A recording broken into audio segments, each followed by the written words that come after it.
Capítulo sexto. Los gitanos. Tan ligero caminaba y con tal aturdimiento que fue, saltando, a bailar una ronda debajo de la horca. Canción antigua. La educación que había recibido Quintín no era la más apropiada para engendrar suaves sentimientos, ni menos para perfeccionar el sentimiento moral. Él, lo mismo que todos los de su familia, se había acostumbrado a considerar la caza como una diversión y la guerra como la única ocupación seria, y que el gran deber de la vida era resistir y contestar con fiereza los ataques de sus enemigos feudales, que habían terminado por aniquilar casi a su raza. Y, sin embargo, mezclado con este odio tradicional, había cierto espíritu de ruda caballerosidad y hasta de cortesía que dulcificaba su rigor, de tal manera que la venganza, única justicia que conocían, era buscada con ciertos miramientos hacia la humanidad y la generosidad. Las lecciones del anciano monje, posiblemente mejor atendidas durante una larga enfermedad y en época de desgracia, que lo hubieran sido en medio de la salud y el éxito, habían dado al joven Durward una idea más exacta de los deberes del hombre para con el prójimo, y, teniendo en cuenta la ignorancia de aquella época, los prejuicios generales que se tenían favorables a la vida militar y la manera misma como fuera educado el joven, estaba dispuesto a considerar los deberes morales relacionados con su situación con mayor severidad que la acostumbraba en aquellos tiempos. Reflexionó sobre la entrevista sostenida con su tío, con una mezcla de perplejidad y desilusión. Sus esperanzas habían sido muy elevadas, pues, aunque las comunicaciones por carta no fuesen muy corrientes, un peregrino o un traficante aventurero o un militar retirado traían a veces el nombre de Leslie a Glen-Oakin, y todos se reunían para elogiar su valor y el buen éxito de las 1000 pequeñas acciones que su amo le encomendaba. La imaginación de Quintín había concebido las cosas a su manera, y comparado a su audaz y afortunado tío, cuyas hazañas seguramente no perdieron nada en la boca del narrador, con algunos de los campeones y caballeros errantes cantados por los copleros y que ganaban tronos e hijas de reyes con el filo de su espada y la punta de su lanza. Ahora se veía en la necesidad de considerarlo en un lugar mucho más inferior en la escala de la caballería, pero, cegado por el gran respeto que profesaba a los parientes y casi parientes, impresionado por tantos prejuicios anteriores favorables a su tío, inexperto y recordando apasionadamente la memoria de su madre, no vio en el único hermano de aquella que tanto quiso el carácter verdadero, el de un soldado mercenario, común, ni mejor ni peor que muchos de la misma profesión, cuya presencia aumentaba más todavía las desgracias de Francia. Sin ser del suyo cruel, Ludovico Leslie había contraído por hábito una gran indiferencia por la vida y sufrimientos humanos. Era profundamente ignorante, ávido de botín, con una ausencia total de escrúpulos sobre la forma de obtenerlo, y derrochador luego de su producto para dar rienda suelta a sus pasiones. La costumbre de considerar exclusivamente sus propias necesidades e intereses lo había convertido en uno de los seres más egoístas del mundo, de modo que rara vez era capaz, como lo habrá notado el lector, de considerar un asunto cualquiera sin aplicarlo a sí mismo y desde su propio punto de vista. Debe agregarse a ello que el círculo cerrado de sus obligaciones y sus placeres habían limitado gradualmente sus pensamientos, esperanzas y deseos, y extinguido en gran parte el sentido del honor y el anhelo de sobresalir en las armas, de que estaba animada en otro tiempo su juventud. En resumen, Cuchillada era un soldado endurecido, activo, egoísta y de cortos alcances, hábil para el desempeño de sus obligaciones, pero ignorante de casi todo lo que de ellas escapara, excepción hecha de la observancia de una devoción muy libre, alegrada con alguna francachela ocasional con el hermano Bonifacio, su camarada y confesor. De haber poseído un cerebro algo más despejado, quizás hubiera sido promovido a algún cargo de importancia, pues el rey, que conocía personalmente a cada soldado de su guardia, depositaba gran confianza en el valor y la fidelidad de Leslie, y el escocés poseía la inteligencia o la astucia suficiente para conocer a fondo y halagar hábilmente las particularidades del monarca. Sin embargo, su capacidad era demasiado limitada para permitirle llegar a más altos destinos, y aunque el rey le dispensó en muchas ocasiones la gracia de una sonrisa o de un pequeño favor, Cuchillada no pasó de ser un simple arquero de la guardia escocesa. Sin haber llegado a penetrar del todo el carácter de su tío, a Quintín le chocó la indiferencia con que había recibido la noticia del exterminio de toda la familia de su cuñado, y no pudo menos de sorprenderle el hecho de que un pariente tan cercano no le hubiese ofrecido ayuda pecuniaria, que forzosamente habría tenido que pedirle, de no haber mediado la generosidad de maese Pedro. Juzgó mal, sin embargo, a su tío, al creer que esa falta de atención hacia sus probables necesidades era motivada por la avaricia. Lo cierto era que, no estando Leslie necesitado de dinero en aquellos momentos, no podía suponer que su sobrino pudiera estarlo. De no ser así, y puesto que consideraba a un pariente tan allegado como parte de su propia persona, hubiera sido tan desprendido para con su sobrino viviente como lo acababa de ser para con las almas de su hermana y su cuñado muertos.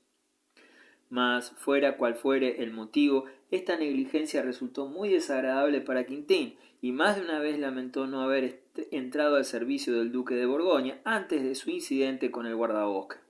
Por mucho que me sucediera, reflexionaba, hubiese podido consolarme siempre con la idea de que, en el peor de los casos, tenía un amigo seguro en este tío, pero ahora lo he visto, y por desgracia un simple mercader extraño me ha prestado más ayuda que el hermano de mi madre, quien además es mi compatriota y un caballero. Dijérase que el sablazo, que suprimió toda gracia en su fisonomía, extrajo al mismo tiempo hasta la última gota de sangre generosa que corría por sus venas. Durguard lamentaba ahora no haber tenido oportunidad de referirse a maese Pedro ante su tío, con la esperanza de obtener otras informaciones sobre dicho personaje, pero las preguntas de aquel se habían sucedido ininterrumpidamente, y la campana de San Martín de Tours cortó la entrevista en forma repentina. Ese anciano, pensaba Quintín, es áspero y rudo en sus maneras, seco y desdeñoso en sus palabras, pero generoso y liberal en sus hechos, y como reza un viejo proverbio escocés, vale más un extraño bondadoso que un pariente egoísta.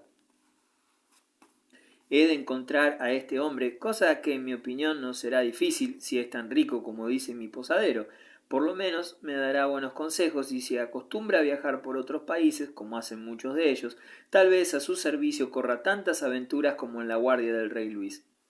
Mientras daba curso a sus pensamientos, una voz que partió del corazón, donde se ocultan tantas cosas que no conocemos o no queremos confesar, le sugirió que tal vez la dama de la torre, del velo y del laúd compartiera un viaje tan entretenido.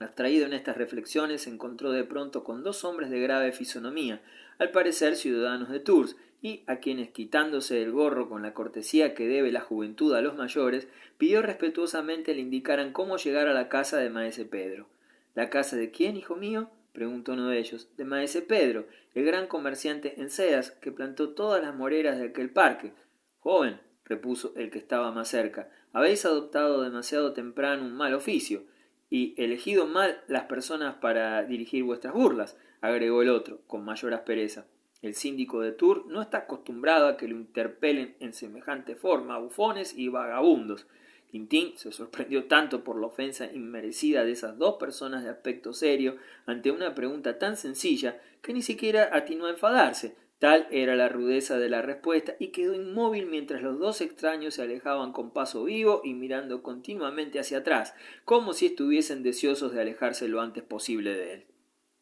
Formuló después igual pregunta a un grupo de vendimiadores, quienes quisieron saber si buscaba a maese Pedro, el de la escuela, o al carpintero, o al alguacil, o a cuál de la media docena más de maeses Pedros que había en el lugar. Cuando vieron que ninguno de estos respondía a la descripción de la persona por la cual preguntaba el joven, los paisanos lo acusaron de querer mofarse de ellos y de impertinente, y lo amenazaron con sacudirle el polvo para hacerle pagar la burla. Por fortuna, el más anciano de ellos, que parecía tener cierta influencia sobre los demás, consiguió disuadirlos de sus propósitos agresivos. Podéis ver, por su acento y por ese gorro de loco, dijo, que es uno de esos extranjeros charlatanes que llegan al país y a quienes algunos llaman magos y adivinos, y otros juglares, y nunca se sabe qué tretas andan tramando. He oído decir que uno de estos pagó cierta cantidad de dinero a un pobre hombre para que lo dejara hartarse de uvas, y comió tantas que hubieran llenado una carreta, y todo ello sin tener que desprenderse un solo botón. De manera que será mejor dejarlo que siga tranquilo su camino, y sigamos nosotros el nuestro. Y vos, amigo, si queréis evitaros algo peor, id tranquilamente y en nombre de Dios, de Nuestra Señora de Marmontier y de San Martín de Tours. No nos molestéis más con vuestro maese Pedro, que tal vez sea un segundo nombre del diablo. El escocés, frente a un enemigo muy superior, juzgó prudente seguir su camino sin responder, pero los paisanos, que al principio se apartaron de él ante su supuesta facultad para la hechicería y para devorar uvas, cobraron valor al verlo alejarse, y después de proferir en voz el cuello algunos insultos, terminaron por arrojarle una lluvia de piedras, aunque, dada la distancia, era imposible que le hicieran el menor daño. De nuevo en camino, Quintín a su vez pensó que o bien pesaba sobre él algún maleficio, o la gente de Turena era lo más estúpida, brutal e inhospitalaria de toda Francia. El incidente que habría de soportar antes de mucho no iba, por cierto, a modificar esa opinión. En una pequeña eminencia, a orillas del rápido y hermoso Cher, por donde pasaba el camino que iba recorriendo Quintín, encontró 2 o 3 grandes castaños que formaban un grupo que se destacaba por su frondosidad. Al pie de estos 3 o 4 campesinos permanecían inmóviles, con los ojos hacia arriba y fijos al parecer en algún objeto que pendía de las ramas. Los pensamientos de la juventud rara vez son tan profundos que no se dan al menor impulso de curiosidad con la misma facilidad con que el guijarro más liviano, tirado impensadamente, turba toda la superficie del más límpido estanque. Quintín apuró el paso en dirección a aquella eminencia y llegó a tiempo para presenciar el horrible espectáculo que atraía la atención de los aldeanos, nada menos que el cuerpo de un hombre convulsionado por los últimos estertores de la agonía, que colgaba de una de las ramas. ¿Por qué no lo descolgáis?, preguntó el joven escocés, cuyo brazo estaba tan dispuesto para ayudar al desdichado como para defender su propio honor, cuando lo creía ofendido. Uno de los aldeanos, volviendo hacia él unos ojos en los que el temor había reemplazado a toda otra expresión, y el semblante pálido como la greda, señaló una marca hecha en la corteza del árbol, que guardaba una grosera semejanza con una flor de lis. Sin entender ni dar importancia al valor de ese símbolo, el joven Durbar se acercó decidido al árbol, sacó rápidamente su fiel Sken-Du, cuchillo de cabo negro, muy empleado entre los Highlanders, y pidiendo a los demás que recibieran el cuerpo en sus brazos, cortó la cuerda, cuando no había pasado un minuto desde que advirtiera aquella escena.